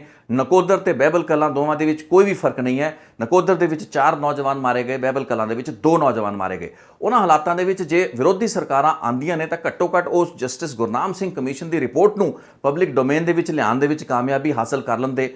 ਤੇ ਜੇ ਉਹ ਰਿਪੋਰਟ ਦਾ ਹਿੱਸਾ ਜਿਸ ਨੂੰ ਗਾਇਬ ਕਰਤਾ ਗਿਆ, ਪਾਰਟ 2 ਉਸ ਨੂੰ ਕਿਹਾ ਜਾਂਦਾ ਹੈ, ਉਸ ਰਿਪੋਰਟ ਦਾ ਹਿੱਸਾ ਗਾਇਬ ਦੱਸਿਆ ਜਾਂਦਾ ਹੈ, ਉਸ ਨੂੰ ਕਿਤੇ ਨਾ ਕਿਤੇ ਖੁਰਦ-ਬੁਰਦ ਕੀਤਾ ਗਿਆ ਹੈ ਅਫਸਰਾਂ ਦੀ ਮਿਲੀ ਭੁਗਤ ਦੇ ਨਾਲ, ਉਸ ਮਾਮਲੇ ਦੇ ਵਿੱਚ ਵੀ ਤਫਤੀਸ਼ ਜਾਂ ਪੜਤਾਲ ਹੋਣੀ ਚਾਹੀਦੀ ਸੀ ਤੇ ਜੇ ਉਹਦੇ ਵਿੱਚ ਕੋਈ ਅਫਸਰ ਦੋਸ਼ੀ ਪਾਇਆ ਜਾਂਦਾ ਤਾਂ ਉਸ ਤੋਂ ਸਜ਼ਾਵਾਂ ਮਿਲਣੀਆਂ ਚਾਹੀਦੀਆਂ ਸਨ। ਸੋ ਦਰਬਾਰਾ ਸਿੰਘ ਗੁਰੂ ਅਤੇ ਮੁਹੰਮਦ ਇਜ਼ਹਾਰ ਆਲਮ ਵਰਗੇ ਅਫਸਰ ਜੋ ਕਿ ਮਾਮਲੇ ਦੇ ਵਿੱਚ ਡਾਇਰੈਕਟਲੀ ਇਨਵੋਲਵਡ ਸਨ ਜਾਂ ਉਹਨਾਂ ਦੀ ਬਤੌਰ ਇੱਕ ਮੁਲਜ਼ਮ ਇਹਨਾਂ ਦੇ ਵਿੱਚ ਅਰੇਂਜ ਕੀਤੇ ਜਾ ਸਕਦੇ ਸਨ ਐਜ਼ ਐਨ ਅਕਿਊਜ਼ਡ, ਉਹਨਾਂ ਦੇ ਬਾਅਦ ਦੇ ਵਿੱਚ ਟ੍ਰਾਇਲ ਹੋ ਸਕਦਾ ਸੀਗਾ ਕਿਉਂਕਿ ਉਹਨਾਂ ਦੀ ਜ਼ਿੰਮੇਵਾਰੀ ਬਤੌਰ ਡਿਸਟ੍ਰਿਕਟ ਐਡਮਿਨਿਸਟ੍ਰੇਸ਼ਨ ਜਾਂ ਐਸਐਸਪੀ ਹੋਣ ਦੇ ਨਾਤੇ ਕਾਫੀ ਜ਼ਿਆਦਾ ਪ੍ਰਮੁੱਖ ਸੀ। ਕੀ ਕਾਰਨ ਸੀ ਉਹ ਬਹੁਤ ਸੌਖੇ ਤਰੀਕੇ ਨਾਲ ਬਚ ਨਿਕਲੇ। ਸਭ ਤੋਂ ਵੱਡੀ ਗੱਲ ਹੈ ਵੀ ਉਹਨਾਂ ਦੇ ਬਚਣ ਦੀ ਗੱਲਬਾਤ ਬਹੁਤ ਦੂਰ ਹੈ, ਲੇਕਿਨ 35 ਸਾਲ ਬਾਅਦ ਵੀ ਇਸ ਮੁਕੱਦਮੇ ਦੇ ਵਿੱਚ ਅਸੀਂ ਇਹੀ ਨਹੀਂ ਜਾਣ ਪਾਏ ਵੀ ਰਿਪੋਰਟ ਦੇ ਵਿੱਚ ਲਿਖਿਆ ਕੀ ਸੀ। ਜਸਟਿਸ ਰਣਜੀਤ ਸਿੰਘ ਦੀ ਕਮਿਸ਼ਨ ਜੋ ਕਿ ਕੋਟਕਪੂਰਾ ਬਹਿਬਲ ਕਲਾਂ ਗੋਲੀकांड ਨੂੰ ਵੀ ਉਹਨਾਂ ਨੇ ਡੀਲ ਕੀਤਾ ਸੀ। ਉਸ ਤੋਂ ਪਹਿਲਾਂ ਜਸਟਿਸ ਜ਼ੋਰਾ ਸਿੰਘ ਦੀ ਕਮਿਸ਼ਨ ਬੈਠੀ ਸੀ, 2015 ਦੇ ਵਿੱਚ ਹੀ ਬਿਠਾਤੀ ਗਈ ਸੀ ਅਕਾਲੀ ਸਰਕਾਰ ਵੱਲੋਂ। ਕਮਿਸ਼ਨਾਂ ਦਾ ਜੋ ਹਾਲ ਹੁੰਦਾ ਹੈ, ਕਮਿਸ਼ਨਾਂ ਬਿਠਾ ਤਾਂ ਬਹੁਤ ਸੌਖੀਆਂ ਦਿੱਤੀਆਂ ਜਾਂਦੀਆਂ ਨੇ, ਲੇਕਿਨ ਬਾਅਦ ਦੇ ਵਿੱਚ ਉਹਨਾਂ ਦਾ ਜੋ ਹਸ਼ਰ ਕੀਤਾ ਜਾਂਦਾ ਹੈ, ਲੋਕਾਂ ਨੂੰ ਠੰਡਾ ਕਰਨ ਲਈ ਲੋਕਾਂ ਦੇ ਜਜ਼ਬਾਤ ਭੜਕੇ ਹੁੰਦੇ ਨੇ, ਕੋਈ ਵੀ ਘਟਨਾ ਵੱਡੀ ਘਟਨਾ ਹੋ ਜਾਂਦੀ ਹੈ, ਲੋਕ ਬਹੁਤ ਗੁੱਸੇ 'ਚ ਹੁੰਦੇ ਨੇ, ਪਬਲਿਕ ਜਿਹੜਾ ਗੁੱਸਾ ਹੁੰਦਾ ਉਸ ਨੂੰ ਦਬਾਉਣ ਲਈ ਐਸੇ ਕਮਿਸ਼ਨ ਬਣਾਤੇ ਜਾਂਦੇ ਨੇ। ਲੇਕਿਨ ਬਾਅਦ ਦੇ ਵਿੱਚ ਇਹਨਾਂ ਕਮਿਸ਼ਨਾਂ ਦਾ ਹਾਲ ਕੀ ਹੁੰਦਾ ਹੈ? ਉਹ ਜਸਟਿਸ ਗੁਰਨਾਮ ਸਿੰਘ ਦੀ ਰਿਪੋਰਟ, ਜਸਟਿਸ ਜ਼ੋਰਾ ਸਿੰਘ ਦੀ ਰਿਪੋਰਟ, ਜਿਸ ਨੂੰ ਕਿ ਅਕਾਲੀ ਦਲ ਦੀ ਸਰਕਾਰ ਨੇ, ਪ੍ਰਕਾਸ਼ ਸਿੰਘ ਬਾਦਲ ਨੇ ਬਤੌਰ ਮੁੱਖ ਮੰਤਰੀ ਲੈਣ ਤੋਂ ਇੱਕ ਤਰੀਕੇ ਨਾਲ ਉਹ ਮੁਨਕਰ ਹੁੰਦੇ ਨਜ਼ਰ ਆਏ ਸਨ। ਉਹਨਾਂ ਦੀ ਜੋ ਗੱਤ ਉਹਨਾਂ ਦੀ ਬਣਾਈ ਸੀ ਜਸਟਿਸ ਜ਼ੋਰਾ ਸਿੰਘ ਦੀ, ਉਹ ਸਭ ਦੇ ਸਾਹਮਣੇ ਹੈ। ਤੇ ਜਸਟਿਸ ਰਣਜੀਤ ਸਿੰਘ ਦੀ ਰਿਪੋਰਟ ਦੇ ਨਾਲ ਅਕਾਲੀ ਦਲ ਨੇ ਕੀ ਕੁਝ ਕੀਤਾ ਉਹ ਵੀ ਸਭ ਦੇ ਸਾਹਮਣੇ ਹੈ। ਲੇਕਿਨ fact of the matter is ਵੀ ਮੌਜੂਦਾ ਕਾਂਗਰਸ ਸਰਕਾਰ ਤੇ ਕੈਪਟਨ ਅਮਰਿੰਦਰ ਸਿੰਘ ਦੀ ਸਰਕਾਰ ਵੀ ਇੱਕ ਨਕਾਰਾ ਸਰਕਾਰ ਹੀ ਮੈਂ ਕਹਾਂਗਾ ਸਾਬਤ ਹੋਈ ਹੈ, ਕਿਉਂਕਿ ਜਸਟਿਸ ਗੁਰਨਾਮ ਸਿੰਘ ਦੇ ਕੇਸ ਦੇ ਵਿੱਚ ਜਾਂ ਉਸ ਕਮਿਸ਼ਨ ਦੀ ਰਿਪੋਰਟ ਨੂੰ ਵੀ ਪਬਲਿਕ ਡੋਮੇਨ ਦੇ ਵਿੱਚ 4.5 ਸਾਲਾਂ ਦੇ ਵਿੱਚ, ਡਿਸਪਾਈਟ ਇਹਨਾਂ ਦੇ ਜਿਹੜੇ ਇਲੈਕਸ਼ਨਾਂ ਦੇ ਵਿੱਚ ਕੀਤੇ ਗਏ ਵਾਅਦੇ ਸਨ ਜਾਂ ਡਿਸਪਾਈਟ ਉਹ ਐਸ਼ੋਰੈਂਸਿਸ ਜੋ ਕਿ ਇਹਨਾਂ ਨੇ ਅਲੱਗ-ਅਲੱਗ ਸਮਿਆਂ ਤੇ ਦਿੱਤੀਆਂ, ਫਿਰ ਵੀ ਇਹ ਨਾਕਾਮਯਾਬ ਰਹੇ ਹੈਗੇ ਨੇ। ਸੋ ਜੇ ਇਹਨਾਂ ਰਿਪੋਰਟਾਂ ਨੂੰ ਹੁਣ ਕੱਢ ਵੀ ਲਿਆ ਜਾਂਦਾ 2022 ਦੇ ਚੋਣਾਂ ਤੋਂ ਪਹਿਲਾਂ ਜਸਟਿਸ ਗੁਰਨਾਮ ਸਿੰਘ ਕਮਿਸ਼ਨ ਦੀ ਰਿਪੋਰਟ ਨੂੰ, ਤਾਂ ਵੀ ਉਸ ਨੂੰ ਇੱਕ ਸਿਆਸੀ ਰੰਗਤ ਤੇ ਸਿਆਸੀ ਨਜ਼ਰ ਦੇ ਨਾਲ ਹੀ ਦੇਖਿਆ ਜਾਏਗਾ ਤੇ ਅਕਾਲੀ ਦਲ ਇਸ ਨੂੰ ਇੱਕ ਵੱਖਰੇ ਤਰੀਕੇ ਨਾਲ ਪੇਂਟ ਕਰਨ ਦੀ ਕੋਸ਼ਿਸ਼ ਕਰੇਗਾ। ਸੋ ਸਵਾਲ ਇਹ ਹੈ ਵੀ 4-4 ਸਾਲ 4.5 ਸਾਲ ਸਰਕਾਰਾਂ ਦੇ ਵਿੱਚ ਬਹਿ ਕੇ ਵੀ ਜੇ ਸਾਡੀਆਂ ਸਰਕਾਰਾਂ ਉਹ ਪੁਰਾਣੇ ਗੜੇ ਮੁਰਦੇ ਨਹੀਂ ਖਾੜ ਸਕਦੀਆਂ ਜਾਂ ਉਹ ਪੁਰਾਣੀਆਂ ਰਿਪੋਰਟਾਂ ਨਹੀਂ ਕੱਢ ਸਕਦੀਆਂ ਡੋਮੇਨਸ ਦੇ ਵਿੱਚੋਂ ਜਾਂ ਵਿਧਾਨ ਸਭਾ ਦੇ ਰਿਕਾਰਡ ਦੇ ਵਿੱਚੋਂ, ਤਾਂ ਫਿਰ ਉਹ ਕਰ ਕੀ ਸਕਦੀਆਂ ਨੇ? ਉਹ ਸਿਰਫ ਪੋਲਿਟਿਕਸ ਕਰ ਸਕਦੀਆਂ ਨੇ ਜੋ ਕਿ ਉਹਨਾਂ ਨੂੰ ਕਰਨੀਆਂ ਆਉਂਦੀਆਂ ਨੇ, ਆਪਣੇ ਕੁਰਸੀਆਂ ਬਚਾਉਣ ਲਈ ਦਿੱਲੀ ਦੇ ਵਿੱਚ ਦੌੜਾਂ ਲਾ ਸਕਦੀਆਂ ਨੇ ਜੋ ਕਿ ਹੁਣ ਲੀਡਰ ਲਾਉਂਦੇ ਹੋਏ ਨਜ਼ਰ ਵੀ ਆ ਰਹੇ ਹੈਗੇ ਨੇ। ਬਹਰਹਾਲ ਇੱਕ ਬਹੁਤ ਸੰਜੀਦਾ ਮੁੱਦਾ ਸੀ, ਕੋਸ਼ਿਸ਼ ਸੀ ਵੀ ਇਸ ਪੂਰੇ ਮੁੱਦੇ ਨੂੰ ਸਾਹਮਣੇ ਲਿਆਂਦਾ ਜਾਵੇ ਤੇ ਹਾਲਾਂਕਿ ਇਹ ਮੁੱਦਾ 2-3 ਸਾਲ ਪਹਿਲਾਂ ਵੀ ਬਹੁਤ ਚਰਚਾਵਾਂ ਦੇ ਵਿੱਚ ਰਿਹਾ, ਕਿਉਂਕਿ ਪੰਜਾਬ ਅਤੇ ਹਰਿਆਣਾ ਹਾਈ ਕੋਰਟ ਦੇ ਇਸ ਮੁਤਲਕ ਇੱਕ ਲੰਬੀ ਚੌੜੀ ਕਾਰਵਾਈ ਚੱਲੀ। ਅਦਾਲਤ ਦੇ ਵਿੱਚ ਵੀ ਇਹ ਫੈਸਲਾ ਹਜੇ ਤੱਕ ਇਸਨੇ ਕੋਈ ਜਿਹੜੀ ਪੰਜਾਬ ਸਰਕਾਰ ਵੱਲੋਂ ਜਿੰਨੇ ਵੀ ਆਪਣੇ ਜਵਾਬ ਦਿੱਤੇ ਗਏ ਨੇ ਉਹਦੇ ਵਿੱਚੋਂ ਕੋਈ ਵੀ ਸਪਸ਼ਟਤਾ ਨਹੀਂ ਹੋ ਪਾਈ ਹੈ। ਤੇ ਜਸਟਿਸ ਗੁਰਨਾਮ ਸਿੰਘ ਦੀ ਜੋ ਰਿਪੋਰਟ ਪਬਲਿਕ ਡੋਮੇਨ ਦੇ ਵਿੱਚ ਜੇ ਉਹ ਐਗਜ਼ਿਸਟ ਕਰਦੀ ਹੈ, ਜੇ ਉਸ ਨੂੰ ਡਿਸਟਰੋਏ ਨਹੀਂ ਕਰਤਾ ਗਿਆ ਤੇ ਜੇ ਡਿਸਟਰੋਏ ਕਰਤਾ ਗਿਆ ਤਾਂ ਬਹੁਤ ਵੱਡੀ ਕ੍ਰਿਮੀਨਲ ਆਫੈਂਸ ਹੈ, ਇੱਕ ਬਹੁਤ ਵੱਡਾ ਅਪਰਾਧ ਹੈ। ਜੇ ਇੱਕ ਕਮਿਸ਼ਨ ਆਫ ਇਨਕੁਆਇਰੀ ਦੇ ਇੱਕ ਹਿੱਸੇ ਨੂੰ ਹੀ ਕਿਸੇ ਨੇ ਖੁਰਦ-ਬੁਰਦ ਕਰਤਾ, ਅਫਸਰਾਂ ਨੇ ਸਰਕਾਰਾਂ ਨੇ ਮਿਲ ਕੇ ਖੁਰਦ-ਬੁਰਦ ਕਰਤਾ, ਤਾਂ ਉਹਦੇ ਲਈ ਜ਼ਿੰਮੇਵਾਰੀ ਤੈਅ ਹੋਣੀ ਚਾਹੀਦੀ ਹੈ। ਲੇਕਿਨ ਜੇ ਉਹ ਜਿਹੜੀ ਰਿਪੋਰਟ ਦਾ ਦੂਸਰਾ ਹਿੱਸਾ ਪਬਲਿਕ ਡੋਮੇਨ ਦੇ ਵਿੱਚ ਆਉਂਦਾ ਹੈ, ਵਿਧਾਨ ਸਭਾ ਦੇ ਵਿੱਚ ਉਸ ਉੱਤੇ ਉਹਨੂੰ ਰੱਖਿਆ ਵੀ ਜਾਣਾ ਚਾਹੀਦਾ ਹੈ, ਚਰਚਾ ਵੀ ਹੋਣੀ ਚਾਹੀਦੀ ਹੈ ਤੇ ਉਸ ਉੱਤੇ ਐਕਸ਼ਨ ਟੇਕਨ ਵੀ ਹੋਣਾ ਚਾਹੀਦਾ ਹੈ। ਬੇਸ਼ੱਕ ਮੁਹੰਮਦ ਇਜ਼ਹਾਰ ਆਲਮ ਦਾ ਦੇਹਾਂਤ ਹੋ ਚੁੱਕਾ, ਲੇਕਿਨ ਦਰਬਾਰਾ ਸਿੰਘ ਗੁਰੂ ਅਜੇ ਜਿਉਂਦੇ ਹੈਗੇ ਨੇ। ਲੇਕਿਨ ਸਮਝਣ ਵਾਲੀ ਗੱਲ ਹੈ ਵੀ ਇਹ ਦੋ ਉਤਲੇ ਅਫਸਰਾਂ ਤੋਂ ਇਲਾਵਾ ਹੇਠਲੇ ਬਹੁਤ ਸੇ ਅਫਸਰ ਰਹੇ ਹੋਣੇ ਆ, ਕਿਉਂਕਿ ਗੋਲੀकांड ਐਡਾ ਵੱਡਾ ਹੋਇਆ, 4 ਨੌਜਵਾਨ ਮਾਰੇ ਗਏ, ਬਹੁਤ ਵੱਡੇ ਲੈਵਲ ਤੇ ਡਿਸਟ੍ਰਿਕਟ ਐਡਮਿਨਿਸਟ੍ਰੇਸ਼ਨ ਜਾਂ ਵਿਚਲੇ ਪੱਧਰ ਦੇ ਜਿਹੜੇ ਪੁਲਿਸ ਅਫਸਰ ਨੇ ਉਹ ਵੀ ਇਨਵੋਲਵ ਰਹੇ ਹੋਣੇ ਆ, ਉਹਨਾਂ ਦੀ ਕੀ ਭੂਮਿਕਾ ਸੀ? ਇਹ ਸਾਰੀ ਚੀਜ਼ਾਂ ਤਾਂ ਹੀ ਸਾਹਮਣੇ ਆਣਗੀਆਂ ਜੇ ਜਸਟਿਸ ਗੁਰਨਾਮ ਸਿੰਘ ਕਮਿਸ਼ਨ ਦੀ ਜਿਹੜੀ ਰਿਪੋਰਟ ਹੈ ਉਹ ਡੋਮੇਨ ਦੇ ਵਿੱਚ ਆਵੇ। ਸੋ ਸਰਕਾਰਾਂ ਨੂੰ ਕੁਝ ਸ਼ਰਮ ਕਰਨੀ ਚਾਹੀਦੀ ਹੈ ਤੇ ਛੇਤੀ ਤੋਂ ਛੇਤੀ ਜੇ ਉਹਨਾਂ 'ਚ ਥੋੜੀ ਜਿਹੀ ਵੀ ਗੈਰਤ ਬਚੀ ਹੈ, ਹੁਣ ਇਲੈਕਸ਼ਨ ਆ ਗਏ ਨੇ, ਇਲੈਕਸ਼ਨਾਂ ਦੇ ਵਿੱਚ ਤਾਂ ਹੋਣ ਨੂੰ ਕੁਝ ਵੀ ਹੋ ਸਕਦਾ ਹੈ, ਲੇਕਿਨ ਇਨ ਦਾ ਇੰਟਰਸਟ ਆਫ ਜਸਟਿਸ ਇੱਕ ਕਾਨੂੰਨ ਨਿਆਂ ਦੇ ਪੱਖੋਂ ਇਸ ਪੂਰੀ ਰਿਪੋਰਟ ਦਾ ਪਬਲਿਕ ਡੋਮੇਨ ਦੇ ਵਿੱਚ ਆਉਣਾ ਜ਼ਰੂਰੀ ਹੈ, ਕਿਉਂਕਿ ਜਿਹੜੇ ਪਰਿਵਾਰ ਆਪਣੇ ਜੀਆਂ ਦੇ ਲਾਸ਼ਾਂ ਦਾ ਸੰਸਕਾਰ ਨਹੀਂ ਕਰ ਪਾਏ, ਪੁਲਿਸ ਨੇ ਜਿਨ੍ਹਾਂ ਨੂੰ ਗੁੰਮਰਾਹ ਕੀਤਾ, ਬਾਹਰ ਬਿਠਾਈ ਰੱਖਿਆ, ਚੁੱਪ ਚਪੀਤੇ ਦੇਰ ਰਾਤ ਲਾਸ਼ਾਂ ਦੇ ਸੰਸਕਾਰ ਕਰਤੇ ਤੇ ਪਰਿਵਾਰ ਵਾਲਿਆਂ ਨੂੰ ਬਾਅਦ ਦੇ ਵਿੱਚ ਪਤਾ ਲੱਗਿਆ, ਉਹ ਪਰਿਵਾਰਾਂ ਦੇ ਨਾਲ ਬਹੁਤ ਧੱਕਾ ਹੋਇਆ। ਇਹ ਵੀ ਦੱਸਦੀ ਹੈ ਵੀ ਬਹੁਤ ਸੇ ਨੌਜਵਾਨ ਜਿਹੜੇ ਰਵਿੰਦਰ ਸਿੰਘ ਲਿਤਣਾ ਨੂੰ ਛੱਡ ਕੇ ਉਹਨਾਂ ਦੇ ਬਹੁਤ ਸੇ ਪਰਿਵਾਰ ਦੇ ਜੀ ਹੈਗੇ ਨੇ, ਉਹ ਵੀ ਉਹਨਾਂ ਦਾ ਵੀ ਦੇਹਾਂਤ ਹੋ ਚੁੱਕੇ ਹੈਗੇ ਨੇ, ਉਹਨਾਂ ਦੇ ਮਾਪਿਆਂ ਦਾ ਦੇਹਾਂਤ ਹੋ ਚੁੱਕਾ ਹੈਗਾ, ਤਾਂ ਬਹੁਤ ਕੋਈ ਲੋਕ ਹੈ ਨਹੀਂ ਇਹਨਾਂ ਦਾ ਕੇਸ ਪਰਸੂ ਕਰਨ ਲਈ। ਸੋ ਇੱਕ ਬਹੁਤ ਵੱਡੀ ਤਰਾਸਦੀ ਤੇ ਸਾਡੀ ਸਰਕਾਰਾਂ ਦੇ ਉੱਤੇ ਬਹੁਤ ਵੱਡਾ ਕਲੰਕ ਵੀ ਹੈ, ਸਾਰੀਆਂ ਸਰਕਾਰਾਂ ਦੇ ਉੱਤੇ। ਅਕਾਲੀਆਂ ਨੇ ਜੋ ਗੁਲ ਖਿਲਾਇਆ ਉਹ ਤਾਂ ਸਭ ਦੇ ਸਾਹਮਣੇ ਹੈ, ਲੇਕਿਨ ਕਾਂਗਰਸ ਨੇ ਵੀ ਕੀ ਕਰ ਲਿਆ? ਸੋ ਸਰਕਾਰਾਂ ਕੋਈ ਵੀ ਹੋਣ, ਉਹਨਾਂ ਦਾ ਵਤੀਰਾ ਭਾਵਨਾਵਾਂ ਦੇ ਨਾਲ ਖੇਡਣ ਦਾ ਹੀ ਹੈ, ਕਿਉਂਕਿ ਉਹਨਾਂ ਦਾ ਕੰਮ ਸਿਆਸਤ ਕਰਨਾ। ਇਹੋ ਜਿਹੇ ਮੁੱਦਿਆਂ ਉੱਤੇ ਇਨਸਾਫ ਦਿਵਾਉਣਾ ਕਿਸੇ ਦਾ ਵੀ ਮਕਸਦ ਨਹੀਂ ਜਾਪਦਾ, ਨਹੀਂ ਨਜ਼ਰ ਆਉਂਦਾ। ਸੋ ਇਸ ਰਿਪੋਰਟ ਨੂੰ ਇੱਥੇ ਵਿਰਾਮ ਦਾਂਗਾ। ਨਕੋਦਰ ਦੇ ਫਾਇਰਿੰਗ ਦੇ ਮਾਮਲੇ ਦੇ ਵਿੱਚ ਆਸ ਤੇ ਉਮੀਦ ਇਹੀ ਹੈ ਵੀ ਆਉਣ ਵਾਲੇ ਦਿਨਾਂ ਵਿੱਚ ਇਸ ਮਾਮਲੇ ਵਿੱਚ ਕੋਈ ਕਾਰਵਾਈ ਹੋਏਗੀ। ਅਦਾਲਤਾਂ ਹੀ ਸਖਤੀ ਦਿਖਾਉਣ ਤਾਂ ਹੀ ਬਿਹਤਰ ਹੈ, ਸਰਕਾਰਾਂ ਤੋਂ ਆਸ ਉਮੀਦ ਘੱਟ ਹੈ। ਬਹੁਤ ਬਹੁਤ ਧੰਨਵਾਦ ਇਸ ਰਿਪੋਰਟ ਨੂੰ ਵੇਖਣ ਲਈ। ਸੋ ਇਹ ਇਤਿਹਾਸ ਦੇ ਡਾਕੂਮੈਂਟ ਜਿੰਨੇ ਪਬਲਿਕ ਡੋਮੇਨ ਦੇ ਵਿੱਚ ਜਾਣਗੇ, ਲੋਕਾਂ ਨੂੰ ਇਹਨਾਂ ਇਸ਼ੂਜ਼ ਦੇ ਬਾਰੇ ਸਮਝ ਆਏਗੀ, ਉਹਨਾਂ ਦੀ ਜਿਹੜੀ ਜਾਣਕਾਰੀ ਹੈ ਉਹਦੇ ਵਿੱਚ ਵਾਧਾ ਹੋਏਗਾ। ਜਿਨ੍ਹਾਂ ਨੂੰ ਨਹੀਂ ਹੈ, ਆਲਰੇਡੀ ਬਹੁਤ ਸੇ ਲੋਕਾਂ ਨੂੰ ਬਹੁਤ ਸੀ ਜਾਣਕਾਰੀ ਹੁੰਦੀ ਹੈ, ਲੇਕਿਨ ਇਸ ਦਾ ਮਤਲਬ ਇਹ ਨਹੀਂ ਵੀ ਜੇ 4 ਲੋਕਾਂ ਨੂੰ ਪਤਾ ਹੈ ਤਾਂ 96 ਹੋਰ ਜਾਂ 95 ਹੋਰਾਂ ਨੂੰ ਇਹ ਚੀਜ਼ ਨਾ ਦੱਸੀ ਜਾਵੇ। ਸੋ ਉਹੀ ਮੰਤਵ ਤੇ ਮਕਸਦ ਹੈ, ਨਵੀਂ ਜਨਰੇਸ਼ਨ, ਨਵੀਂ ਪੀੜ੍ਹੀ ਨੂੰ ਜਾਣੂ ਕਰਾਉਣਾ ਵੀ ਇਤਿਹਾਸ ਦੇ ਇਹਨਾਂ ਤੱਥਾਂ ਨਾਲ, ਇਹਨਾਂ ਘਟਨਾਵਾਂ ਦੇ ਨਾਲ, ਜੋ ਕਿ ਇਤਿਹਾਸ ਦੀਆਂ ਕਿਤਾਬਾਂ ਦੇ ਵਿੱਚ ਤੁਹਾਨੂੰ ਨਹੀਂ ਮਿਲਣਗੇ।